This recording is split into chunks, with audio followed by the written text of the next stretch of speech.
Hello and welcome to another episode of the Ancient Warfare Podcast. My name is Jasper Orthuis. I'm the editor of Ancient Warfare magazine, and with me today is a full house.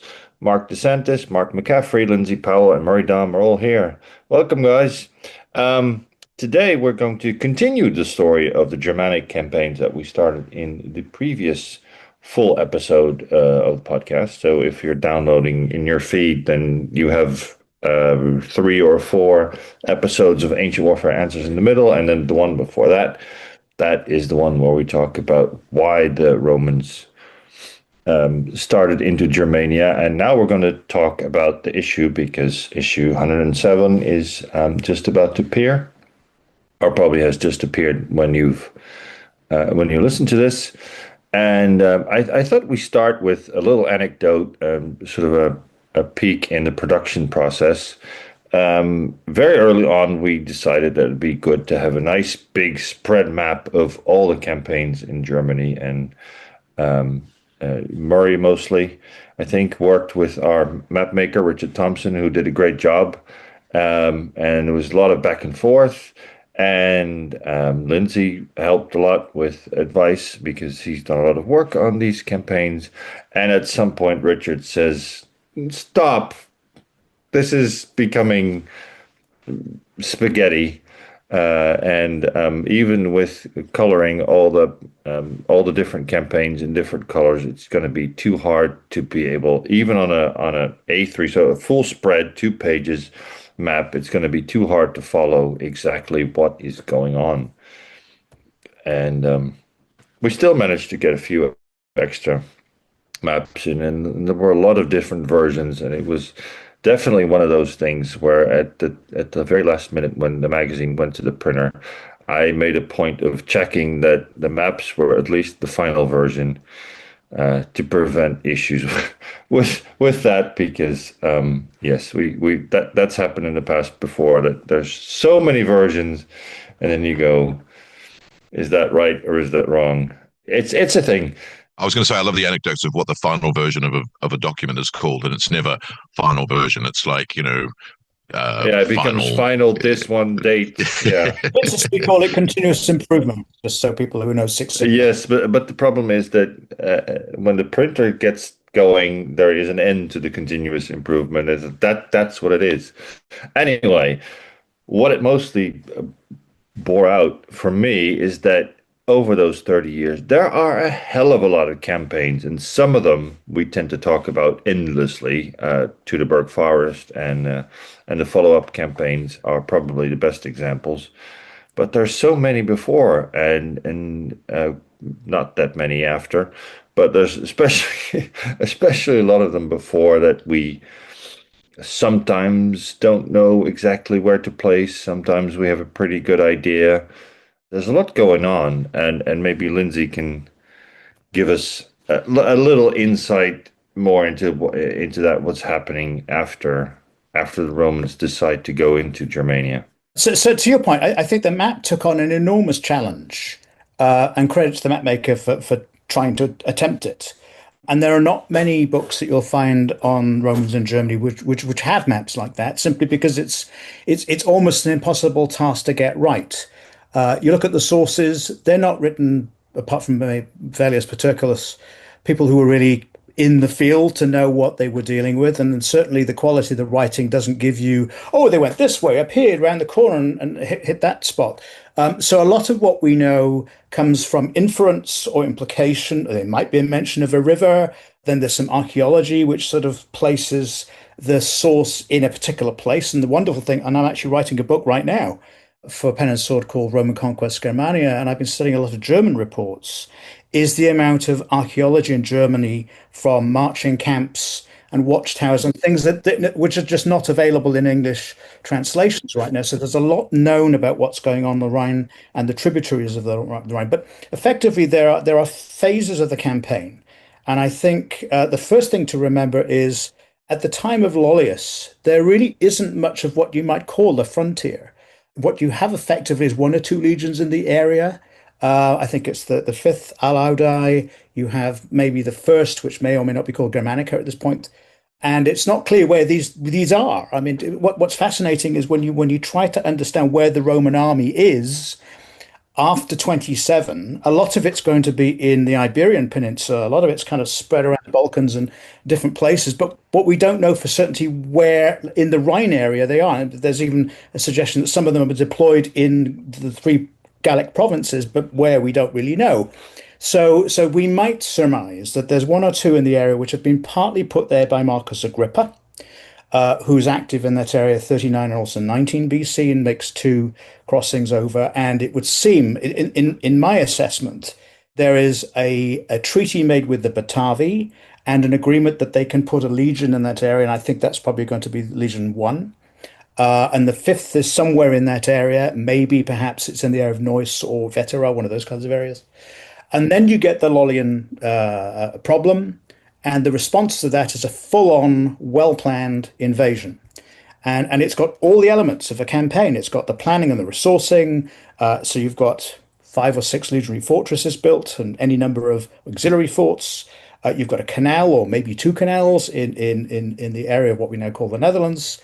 A building of a fleet, mainly transports, it seems to be, rather than warships, and a very ambitious, well thought out, progressive campaign that starts in 12, and it starts in the Wadden Sea and goes down the Ems, and allies are brought on board, particularly along the western coast there with the Canenefates, the Frizii, and the Chauci, if I've got the pronunciations there, the Batavi already being on board at this point.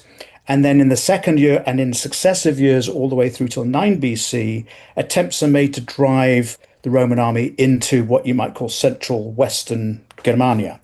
And at different points, they reach certain markers. For example, like they reach the Weser, I think it's probably in 11 or 10, and they go as far as the Elbe. And then you've got this terrible loss of the general Drusus in 9 through a riding accident. It's all very tragic and very silly. His brother takes over the campaign and largely follows the same sort of doctrine, which is to keep pushing. But there seems to be, I think, a pivot point which goes from what you might say a war, an invasion, and that sort of amphibious warfare, to one which is built around the idea of pacification. And after around about 8 through till 4 BC, you start to see that the individual legates that Augustus puts in place, ostensibly as governors, if you will, the Legati Augusti anyway, and their focus is really on transforming conquered or allied territories into a recognizable Roman province. So this is less about beating up natives and killing them and more about making them tax-paying, loyal followers, the court system. And that ultimately ends up with Varus, when it would seem to be that he makes assumptions which are probably not quite as well borne out.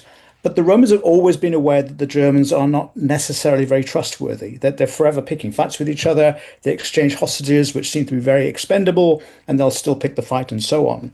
And then after that, then there's a sort of recovery phase where they try to stabilize the frontier and regain it. And I think what's very significant is that after 9, in 10 and 11, Tiberius takes an army back into Germany, or Germania, and actually plays sports games, I think somewhere on the other side of the Rhine bank, on the birthday of Augustus, making the point, we can come back anytime we want to, but really doesn't seem to make much more progress until Germanicus comes along in 13, 14, 15, 16 with a series of campaigns, which seem to be organized around the idea of capturing Arminius, who's the man held responsible for the defeat of Varus. And what's interesting, if you take those 2 anchor points, which is Lollius, if you like, the trigger point for an invasion, where the Sugambri are seen as the arch enemy, in the time between there and Varus, they are brought within the confines of the Roman Empire. So you could argue that the first phase of the war is marked with the defeat and relocation of the Sugambri into Roman territory. They're eliminated, effectively. A little kind of rump still exists. And then the focus then changes after Varus to the Cherusci, who are then the focus of a new series of campaigns. And finally, under Tiberius, who's seen, I think it's 11 tours of duty there, he decides it's 17, I believe it is, enough is enough is enough. And actually that point then decides to stabilize the frontier. So I see there are phases, and what you see is the changing in the middle period where the emphasis is on pacification, and each of the legates brings their experience of leadership. So Varus is actually supposedly a very experienced military commander, having seen action in different theaters, but they're also Ahenobarbus and Saturninus and Winicius. These are not greenhorns. I mean, these people who have seen service through their career, and they deal with revolts or contingencies or whatever. And then you look at the archaeology and you see that they're moving steadily along. I mean, they go to Paderborn and they go to other places deeper in Germany. They're following, the Main and the Ruhr and all these minor places as well. So there is quite a presence of the Romans in central and western Germania, which the archaeology is beginning to reveal to us. So it's very interesting how Tiberius comes to the decision it's just not worth it to carry on. It's funny that discoveries of new marching camps almost daily, so many are found. Like, here's a new marching camp, and it's like each one of those is in an area that we haven't ever thought the Romans got to before, and suddenly it's like, well, this changes the whole look of a series of campaigns. And we haven't found them all. As soon as someone says we've found them all, they'll find another one. But you know what's interesting, though, is how many are in the same location. There are places where there are 6, 7, 8 of them all built in the same place. So what it tells me is that, I mean, you're talking about experienced camp prefects, right? It's their job to lay out where the camp is going to go. And they probably are using, well, I know from previous campaign we did this, then you keep going back to a place that you know. But they don't go back to the same place. And I say, the same, and the funny thing is the pattern in Wales is exactly the same. That there are so many marching camps in Wales and Britain that are not, they're in the same locale, but it's not like, well, we'll just reuse that one. No, we will make a new one next door to the one used 6 years ago. But I think the difference here is that the Welsh ones are described as practice camps, because by that time the assumption is that Wales is part of the Roman Empire and they've got the fort down in Caerleon and up in Chester. But I think here you still have an active, arguably war zone. They would call it pacification zone, and the army just needs to follow these routes. It goes back and forth. I think the practice camp things is like, no, I think you've missed that. I think they're actual marching camps for the campaign to pacify Wales. You're just putting them in the wrong period, because that's what they do in the history of Britain, is that they put them all too much later. I think they're earlier. Different podcast, Murray, but different podcast. Okay, good point. But in Germany, they're not practice camps in Germany. There you go. I've segued back. I think the fascinating thing about that, the Rhine frontier, is this amassing of 9 legions. And for me, it's the weird thing of the Augustan campaigns, and then the ceasing to look to expand the Roman Empire north of the Rhine under Tiberius, but the Rhine frontier keeps its 9 legions. And then when you start to look, further into the 1st century AD, there are still Germanic campaigns. And as you were saying, the changing tribe of concern is a pattern that you can see throughout the Roman Empire all the way through to the 4th century when the Goths cross. You've got the Chatti become the next one who were campaigned against under Domitian. Then you've got the Marcomanni.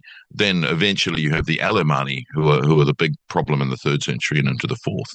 So you've got this consistent tribe changing of the guard, if you like, for which one is the problem. The other thing I read, I think it's an Ammianus, might not be an Ammianus though, that the Laeti, which is a late Roman term for a tribal group used as soldiers in return for presence within the Roman Empire. So they get given land and then they become like foederati, but it's not fodder. It's not a treaty agreement. It's a we'll let you live here, you give us soldiers. But the comment is that they are originally a Germanic tribe, and they're allowed inside the empire in return. And that agreement gives the term to the whole movement of using Laeti troops, which of course begins, with the Sugamburi and possibly earlier, which is... Well, the Ubi would be another example. Ubi would. Yeah, a consistent pattern of, sure, come and stay here. It's empty because of the wars we've been fighting there. You just give us troops. But essentially, to that point, you then have movements within Germania, for example, the Marsi, knowing the enemy they're facing, they actually move into the area that the Sugambri actually vacate. And you also have Maroboduus, for example, and they physically also move to Bohemia. They want to move away as well. So it's rather ironic that Tiberius then decides, in order to conquer Germania, we need to take this guy out. And of course can't, because of the revolt in Illyricum and then he becomes an ally. And ironically, much later in his life, then an asylum seeker goes to Tiberius and says, "Please, would you let me settle? Because I'm in danger here." And he does finally. And to what degree is this caused by the Romans not being entirely clear what to call every tribe? Because it's not unusual for the tribal names to change, and it's like, is this tribe that we're talking to here, are they part of a bigger tribe? Are they just giving you their local family name? It's Well, isn't the 12 kings of Mardobus is one of 12 kings?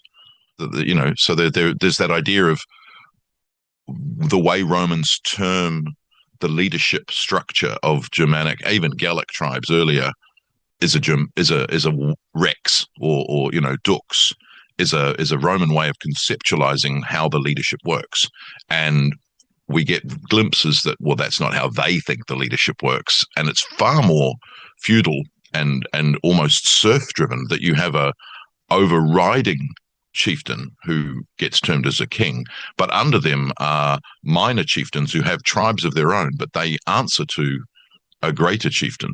Again, in a that would be a way of understanding it. But then you get breakaways that they're like, well, now I'm branching out on my own, and you're like, well, how does that work? And again, we don't have any Germanic perspectives on their history. We've got anecdotes of Romans not being able to differentiate between a member of the Marcomanni or a member of the Suebi or a member of the Chalki.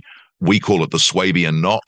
And if you have a knot of hair on the side of your head, which amazingly we have, bog bodies with intact Swabian knots, they're not necessarily Swabian. So, it's the Roman, that's one of them. And they're, but we can't tell which one's which. They can tell which one's which, but we're like, there's these Marcomanni walking around pretending to be Swabians. How dare they? Yeah, but that goes back, I think, to the way that the Roman compulsion to have to lump together people, to organize them in their minds, if you like. So Julius Caesar, doesn't he coin the expression Germani, which means something like the same or cousins or something, as one kind of that suggests a similarity and a group of them being together. And that's partly, I think, one of the mistakes that Augustus makes. And if you go back to, for example, things like Strabo and Pliny, what you'll see there is that the Romans have an idea what they think it is in terms of size. And then you get a comment like Pliny will say that Marcus Agrippa completely and utterly missed the point. It's 4 times bigger than that. And you then go back to, well, maybe their military calculus, therefore, was wrong, because they actually thought the space was conceptually much smaller. It took them 200 years to conquer the Iberian Peninsula, which ironically, it was under Augustus they finally finished. And that was, again, Marcus Agrippa mainly. So if they'd had 200 years and the consistency of application in Germania, maybe that would have been Roman too. But they gave up after 30 years. But they are two totally different scenarios, because in the Iberian Peninsula is already a Mediterranean society when the Romans arrive in there, and you've got the element of towns, road networks, tax networks, those things. The Romans can't go in and just automatically take over those things in Germania, and that adds to that otherness.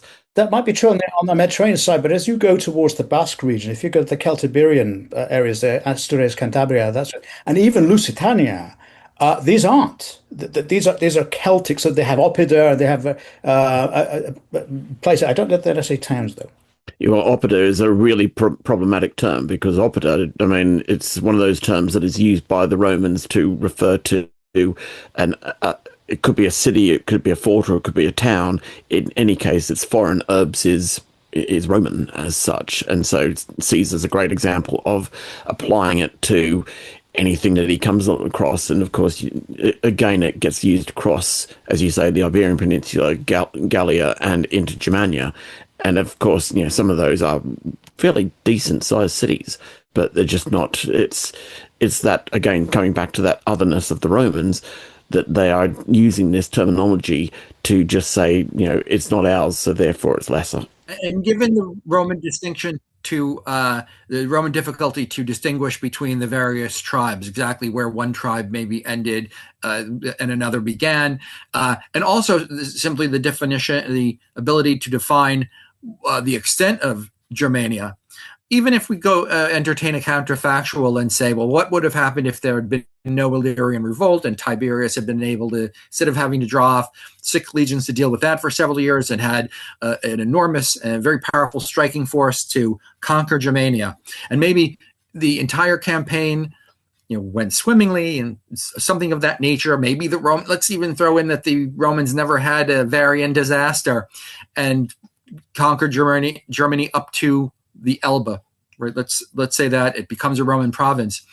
Wouldn't you think that many of these Germanic tribes would have retreated out of Roman range even further east? Therefore, Germania, let's say where the Germans live, would have been now east of the Elbe, and therefore the problem would have been pushed eastward, but would never have been eliminated because the Germans would still have been there, and because there were certainly other tribes out there, Goths and what have you. The problem with any kind of eastward movement is that there is, from the 3rd century BC onwards, never eastward movements of tribe. It's always westward movements of tribes. So that whether it's the Songju, who are the Hunnic originators, or whoever, are always moving eastwards from quite early in the centuries BC, and there's always, that's the one. There's always westward pressure, and so there's always, when Rome comes into contact, people crossing the Rhine and the Danube based on that pressure. So there's no one going the other way. I don't think at any point. I think there's southwards movement from some of the Baltic tribes, the Cimbri and the Teutones earlier on, but then generally speaking, everything is pushing everyone westwards after that fact. So I don't think if the Romans pushed further east and north, there would have been an option for them to push east. Again, they would have been squished in the middle between population pressures pushing them west and them trying to move west. I think related to that is a couple of things here that occur to me. The Romans understood Germany all the way from the west as far as the Vistula. So it's a vast area. So your point is well made, Mark, is that it would have been further out there. And at this point, the Romans' understanding of the world becomes very, very hazy indeed. I mean, they have ideas of mythical people, and it's cold, and it's wet, and it's snowing, and all the rest of it. And there are people wearing bearskins. Yeah, but that could also be what Mark said. It's just othering. This is not the familiar lands, so therefore it's... But the interesting is, by then they have encountered many, many more of these Germanic peoples, right? And I think one of the things I did as part of my analysis is that when you start with Julius Caesar, I think there are something like he names 10 nations or tribes by name, and then you get to Tacitus and it's like 30, and then you get to Ptolemy, it's many more times that. Now, and to the point, I mean, are these names that they have just given them themselves? Because you have like Chauci minores and maiores, is that one or is that two people? And you could make the same argument over. And of course, this is dynamic. So the Bructeri disappear apparently, and you could argue the Sugambri become the Kugurnis. So, what's happening there? So it's a little bit like a whack-a-mole in terms of an historian trying to label. Well, so I admire anybody who's gallantly trying to make a map of sort of barbarian Europe at any particular point, because the information available doesn't allow us to be that exact. And anyway, the sources we're dealing with, for example, Tacitus is writing about campaigns in Germany, which were already history for him. Right. So I don't know what he's referring to a lot. He's actually He's actually using Pliny the Elder's, which was the complete wars in Germany, as it turns out. But I just wonder, though, that this idea of pacification. So in Germania, we're talking about the Augustan mindset, which is accepting of the idea that you can have allies, and allies are sort of considered to be part of the empire. So when you look at the Res Gestae, for example, he makes the point there that kings from different places came and paid me homage, including British ones. And the inference there is, I conquered Britain, because these people, have come to me. Well, it's a hegemony.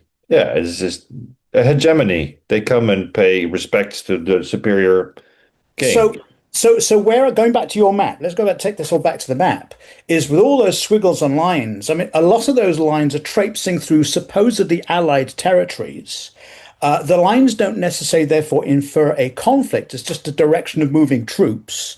We know from, for example, Dio, when he's talking about the Romans are stationed in guard posts and so on throughout, and they're building roads, and we don't have much archaeological evidence for roads other than what we found in isolated cases of forts where we can infer the roads went from them. But what I'm saying is that another comment I think in Dio is that it's a bit like a Swiss cheese. Right? Not all of it belongs to My point is that we probably tend to think of it as being a flat map with everything Romanized, but in fact, I think the reality was much more nuanced than that. It was there would be people like the Batavi who were considered allies, but they're not conquered. In fact, they're a very special class of allies. They're treated very, very well. But then their neighbors, the Cananeffatins, Frisi, maybe not so well, as we know from later time when they have revolts. And then you've got the Chauki and you could name any number of these tribes. Everybody agrees the Bructeri are awful people, and even the Germans are fighting them. So the map, in a sense, needs to have another layer to it, which I don't know how you'd actually depict it, where there are zones of assumed non-conflict because they're allies, and there are zones which are conflicting because you've got elements within them that don't agree to Roman pacification, and then you have like the Kiruski, who are assumed to be allies. In fact, Arminius is handed over as a hostage, and then later become an enemy. So it is a very dynamic situation, and not all of it can be thought of being Germania in a Roman sense. It's a good thing that there's so many rivers that the Romans use, because those are the only more or less fixed points that we can easily use. And I'm sure they were in their navigation, because we know that Roman seaborne navigation tends to be from, you sail from that point along the coast, and then you come to this river and that outlet, and then this river, and then you see a high mountain. So that makes sense that they also, with all those campaigns, not just because of the ease for logistics, but they go along the coast because it helps navigation.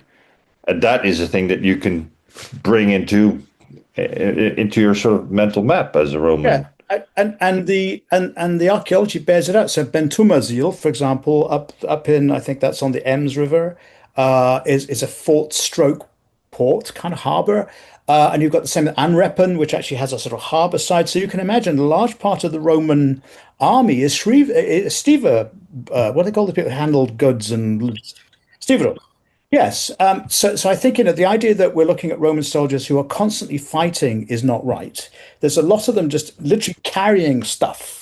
And what's very interesting in the campaign, I think it's 4 AD, is that Velus Paterculus reports that the Roman fleet goes around Jutland and comes down the Elbe River, and they're absolutely thrilled to bits because these people who are several hundred kilometers now into Germania actually now have Roman goods flowing down. But you look at the archaeology; they've got peppercorns and all sorts of exotica. So the stuff is coming from far away to these places, and it's again, trying to sort of put this in a map, I think, is an amazing challenge. And I in my book I'm writing now, I'm how do you convey all of this nuance without ending up with an encyclopedia as part of the challenge? Because well, I think it's also the problem that you're trying to be precise in terms of chronology and conquest. That this is conquered, this is unconquered, this is an ally, this is a non-ally, this is an untrustworthy ally, this is a trustworthy ally, until they're not, and then they're an untrustworthy ally, but then they're trustworthy again. And this year, and then the next year. Well, exactly right. So all of that sort of misses the pigeonhole, and so thinking later into unconquered Germany, Nero sends a guy, and this is the last chapter of the last book of Pliny's Natural History, sends a guy to the Baltic via the Elbe to get a whole supply of amber to decorate the amphitheater back. You're like, so this is through unconquered Germany. You're wandering a guy to bring a huge amount of amber back into Italy, presumably trading something else for the amber on the way. But this is through a supposedly unconquered Germania. So clearly, it's Romanized to the extent that they get peppercorns and other, as you say, exotica, and appreciate them, but it's not conquered. And they certainly would never have considered themselves conquered. And again, the res gestae of Augustus makes outlandish claims of reach, much like, Ramses II and the Hittite kings. Like, I think if you reverse that, you're his ally, not the other way around. But there's this remarkable thing that where else would they have campaigned? Once the Iberian Peninsula is conquered, they've been defeated in Kush, they've been defeated in Arabia Felix. There's a peace with Parthia, and Parthia is going to become a problem, but Parthia will will become the constant of Roman warfare for the next 3 centuries.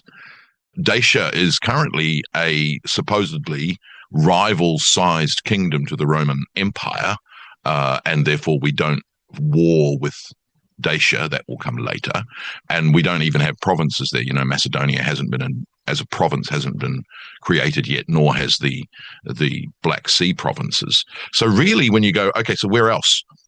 There's Britain, which we haven't, decided to invade across the strait yet, or there's Germania. And it's like, of all the places left in the Roman Empire to conquer, Germania is kind of it. And so there's this reason for the determination, until there's not, of why Germania, and with so many campaigns into Germania, and then the stabilization of the Rhine frontier. Because where else on the edges of the Roman Empire can you go? And so Germania really is the last conquest standing, I think. And to that very point, there's 2 vectors I'd like to explore. One of which is the idea that the basis of Augustus's imperium is that he is able to keep pacifying these territories which are, unruly and can't yet be given to the Senate. And the assumption is that when these territories are at that stage of being pacified, he then hands them back. And every so often you'll see in Dio Cassius that, Illyricum was not handed back here, or actually no, it was taken back because of some riot or something. But there's this necessity, a political necessity for him to have war going on somewhere all the time. Otherwise, he can't really be the commander-in-chief anymore. Well, the revolts you see, if you've got 28 legions, you've got to use them. You've got to be employing them somewhere, or else they're going to get. And that's true today. Armies sitting around will get up to mischief. So that's a lovely segue. I was going to say into I think the whole idea of Augustus suffering with victory disease, which I only discovered this week. Interesting enough, and I'm going to write a blog on, which is apparently its definition: when a nation allows a series of victories to lead them to complacency or arrogance. So exactly to what you said, to build on what you've said, the foundations there of these seeming unrelenting victories, even allowing for example, the Arabia Felix, Augustus in the Res Gestae still described it as a victory, right? He's very good at that sort of thing. He'll turn a disaster into something. Well, actually, there's an upside to this. And I think what's very interesting is that if you look at what Nero Claudius Drusus was given, he successfully works with his brother to take the Alpine region, is put in command of this campaign ostensibly to conquer Germania. And I suppose in the way they looked at it, and again, you've got to sort of see it through the mindset of Lollian disaster and going to maybe about through 12, 13, 14. And I think the narrow objective was to take the Sugambri out, to neutralize them as a military threat. The problem is they keep coming back and fighting. If they'd given up within the first year, that would probably have made things easier, but they didn't. They kept coming back. So the way that they deployed the assets was effectively, I worked out, it's about 7 legions, I think, that they deploy to this war. And in the terms of its definition, it was successful. They apparently moved from the west to quite a degree central eastern, if you will, going as far as the Elbe must have been amazing news to actually bring to the Roman public. But then what's very interesting is that if you look at the army that Tiberius's brother takes against Maroboduus to Marcomanni, it's like 12 legions, right? And it's the same when he takes it down to Illyricum. I think what they've learned is you need much bigger numbers. So from 7 to 12 is like a 50% increase. You need that sort of scaling up. But now you're taking something like a third or a half of the Roman available army. And now you're into a very tricky calculus, right? And I'm sure what they're doing is they're working. If we take Maroboduus out, we eliminate that thing, and then we have a sort of like a foothold on the east central side. Now we can then deal with the things in the middle because the west is already taken. And given enough time, we can subdue this whole thing. The trouble is they hadn't counted on Illyricum falling apart, so they had to deal with that. And then of course that sets up the Varian disaster. At which point they're really in a pickle. So I think what you've got in Augustus's case was an arrogance that he thought this could be easy pickings for us. I've got enough legions, I can put them in there, I've got a man for the job, we're going to build infrastructure, we're going to do everything we need to do. He loses the commander in 9, of course. His brother then is distracted, having to then deal with another conflict.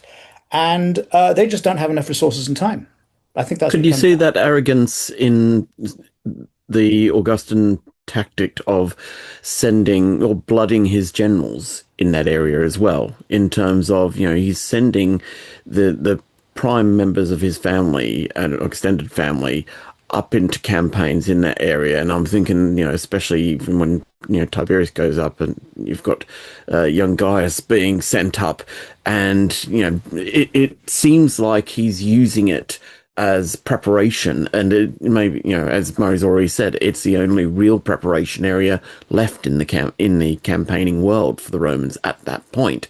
But that's Augustus being, in what you're saying, overconfident in what he's doing. To that point, so when I think it's around about 17 AD, when Germanicus goes to Tiberius, said, I need a troop surge. Just one more go. We'll break the back of Germany. It'll be ours. And Tiberius basically says, I have another son called Drusus Caesar. He needs something to go and get some glory. And so you've had your chance. You're going to go off east and you can do some work for me. But this is now for my other son to go and get glory. And I think there's an element that these are the fields of glory for the Julio-Claudian family. And I think the reason why Augustus is able to do what he does is that, to some degree, he's a smart operator. Right. I mean, he could have taken an easy way out where he could let all his legati, who are mostly not family, and go out and do the things. And if you read my article, there are lots of triumphs and ovations being handed out left hand and fist. But I think what he does in a literal sense is put skin in the game. Look, I've even put my own brothers, sisters, kin, into this game as well, and it adds to a credibility to him as the commander. And to bring it right up to date, one of the accusations of our current Congress is that the people are willing to send people into war when they're not their kids. Right. Well, actually, Augustus is sending his kids in, and I think that's a Roman mentality. It's a way you get glory. You display your virtus. And it's much better in the way that, and I go back to this idea that if you look at the Forum Augustum in Rome, there were the Viri Triumphales, with all these descriptions of what they were. The two hemicycles on each side of the Temple of Mars Ultron. Yes, and the idea is that this place was where people would come and they would swear oaths as allies, and the commander would be sent from there off on his duty. So this is a sort of like a symbolic and a quasi-religious sort of idea, the Temple of Mars Ultor in the background there, with all of these famous names and generals. And they are supposed to be setting the standard. These are the principes. These are the leaders who will take Rome forward into the next generations. And it's a really interesting concept when you think that what he's trying to do is there will be casualties. There will be glory for some and there will be funerals for others. But the point is, this is what Romans do. And it's quite ruthless politics. It's an interesting building, actually, that, in terms of when you think of it, one hemicycle is dedicated to the glorious history of Rome, right from Romulus all the way through. And then on the other hemicycle, as you say, it is his family that he's equating to. They are being matched up with the great heroes of the entirety of Roman history, legendary, all the way down to his own time. And he hasn't got Virgil's Aeneid, sort of saying that, it's inspired by God, And of course, Augustus is the son of a god, right? He's Divus Filii.